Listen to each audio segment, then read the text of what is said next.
مطابق کی جاتی ہیں، لہٰذا ایک خاص قانون کے مطابق عمر گھٹ جاتی ہے جبکہ دوسرے قانون کے مطابق عمر بڑھ جاتی ہے۔ اور سورہ فاطر میں اس کی اس طرح سے وضاحت کی گئی ہے کہ نہ کسی کی عمر وما یعمر من المعمر ولا ينقص من عمر الا فی کتاب، کہ نہ کسی کی عمر بڑھتی ہے نہ گھٹتی ہے مگر قانون کے مطابق۔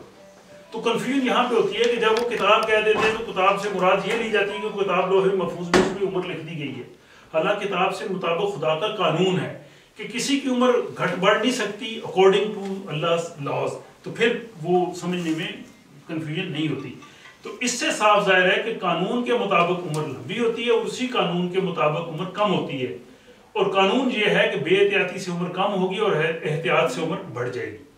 یعنی انسان کی اس دنیا میں اس کی عمر پہلے سے متعین نہیں ہے، یہ خدا کے مقرر کردہ فزیکل قانون کے مطابق جو زندگی گزارے گا اس کی صحت بھی بہتر ہوگی، اس کی عمر بھی لمبی ہوگی، اور وہ اگر وہ بیماریوں کا شکار ہے اور وہ اس کی عمر بھی کم ہوگی۔ اور یہی میں نے کہا ہے کہ آپ آج کی دنیا میں دیکھ لیجئے، یعنی زندگی کے اس قانون کے زندگی خدا کے قانون کے مطابق ملتی ہے، اس کے مطابق قائم رہتی ہے، اور اسی کے مطابق جو ہے وہ زندگی ختم ہوتی ہے۔ اب اس بارے میں کچھ احادیث بھی تھی، وہ میں نے کوشش کی ہے کہ وہ آپ کے سامنے پیش کروں۔ حضرت انس رضی اللہ تعالیٰ عنہ سے روایت ہے کہ حضور صلی اللہ علیہ وآلہ وسلم نے فرمایا کہ آدمی بوڑھا ہو جاتا ہے مگر اس کی دو خصلتیں اور زیادہ ہو جاتی ہیں، ایک اس کی دولت کی ہوس کی اور دوسری اس کی زیادہ زندہ رہنے کی۔ اسی طرح حضرت جریر سے روایت ہے کہ حضور صلی اللہ علیہ وسلم نے فرمایا کہ جو شخص نرمی سے محروم رہا وہ تمام بھلائیوں سے محروم رہا۔ اسی طرح ایک اور حدیث ہے کہ جو قوی مومن ہے، صحت مند مومن ہے، وہ کمزور سے بہتر ہے، اور اسی کو آپ وہ جو خدا کے قوانین کی روشنی میں دیکھیے تو واقعی انسان کو خدا کے قوانین کو فالو کرنا چاہیے۔ پھر یہ ہے کہ صفائی نصف ایمان ہے، یہ بھی صحت سے ریلیٹڈ ہے، اور طہارت اور پاکیزگی جزو ایمان ہے۔ الطہر والسواک من سنن الانبیاء، کہ مسواک کرنا اور عطر لگانا اللہ تعالیٰ کے انبیاء کی سنتوں میں سے ہیں، تو یہ ساری ہیلتھ سے ریلیٹڈ ہیں۔ اب ان چیزوں کو ہم نے دیکھا قرآن اور حدیث کو، اب ہم دیکھتے ہیں کہ سیکرٹس آف ایجنگ کہ جو ماڈرن سائنس ہے اس کے بارے میں کیا کہتی ہے، ہاؤ دا باڈی ایجز، آدمی بوڑھا کیوں ہوتا ہے؟ کہ نارملی تو ایک سیل سے دو سیل بنتے ہیں اور سیل گروتھ چلتی جاتی ہے تو وہ اسی پیٹرن پہ جانی چاہیے، وہ آدمی گریجولی کیوں آتا ہے؟ جیسے قرآن نے بھی کہا کہ ایک وقت آتا ہے تمہاری صلاحیتیں کم ہوتی ہیں، یاداشت کم ہوتی ہیں، فزیکلی آدمی کمزور ہوتا ہے۔ تو یہ میں نے کوشش کی تھی کہ عام فہم سی جو چیزیں تھیں وہ آپ لوگوں کے سامنے رکھوں۔ سب تو پہلے تو اس کی ایجنگ کی ڈیفینیشن کہ ageing is the gradual degeneration of the body with time. Biological process such as cardiovascular system functions become less efficient until they can no longer fulfill their role، کہ وہ آپ کا دوران خون کا سسٹم اور باقی باڈی جو ہے وہ ایک ٹائم آتی ہے کہ وہ اس کو کنٹینیو نہیں کر سکتے، اس کو وہ ایجنگ کہیں گے۔ And aging occurs gradually over a period of many years, beginning in the third decade of life۔ مجھے بھی تھوڑی حیرت ہوئی جب اس کو دوبارہ میں نے تھرڈ ڈیکیڈ آف 30 سال کی عمر کے بعد ایجنگ کا پروسیس شروع ہو جاتا ہے۔ Medical advances have developed to ensure that the people are living longer today than ever before. دیکھیں اب میڈیکل سائنس کے مطابق جو لوگ ان چیزوں کو فالو کر رہے ہیں ان کی لائف بڑھ گئی ہے، پہلے ایسی نہیں تھی، اور یہی قرآن کی آیتوں نے وہی وہ کہا ہے جو بھی میں نے آپ کے سامنے رکھی ہیں۔ Ageing in human refers to the multi dimensional process, یہ جو ایجنگ ہے اس میں فزیکل ہے، سائیکولوجیکل ہے اور سوشل چینج ہے، یہ تینوں چیزیں بہت امپورٹنٹ ہیں ایجنگ کے لیے۔ If our body cells are replaced, why do we age؟ یہ کوشچن تھا اس میں BBC فوکس سے، وہیں سے میں نے اٹھایا آپ لوگوں کے لیے۔ بڑا سمپل سوال کسی نے کیا کہ اگر وہ سیل ریپلیس ہوتے ہیں، اب وہ سیل ہے اس کے بعد وہ ریپلیس ہوتے جاتے ہیں، اگر وہ ریپلیس ہوتے جاتے ہیں اس کی فوٹو کاپی ہوتی ہے تو ایجنگ کیوں ہوتی ہے؟ ہونی نہیں چاہیے، آدمی کو ویسے ہی رہنا چاہیے۔ تو اس کی پھر انہوں نے وہ سائنٹیفکلی سمجھانے کی کوشش کی، cells in our body live for anything, اور اس میں کچھ سیل جو سرٹن سیل ہیں یا وائٹ بلڈ سیل ہیں ان کی لائف بہت چند گھنٹے ہوتی ہے، کچھ جو ہے وہ جیسے اسکن سیل ہیں ان کی فیو ویکس ہوتی ہے، کچھ جو سیل ہیں ان کی فار ڈیکیڈز ہوتی ہے، برین سیل سب سے کم، ان کی سب سے زیادہ لائف ہوتی ہے، سب سے کم یہ ریپلیس ہوتے ہیں جو برین دماغ کے آپ کے سیل ہیں۔ ویسے تو نارملی کہتے ہیں کہ 7 سال کے بعد جو ہے وہ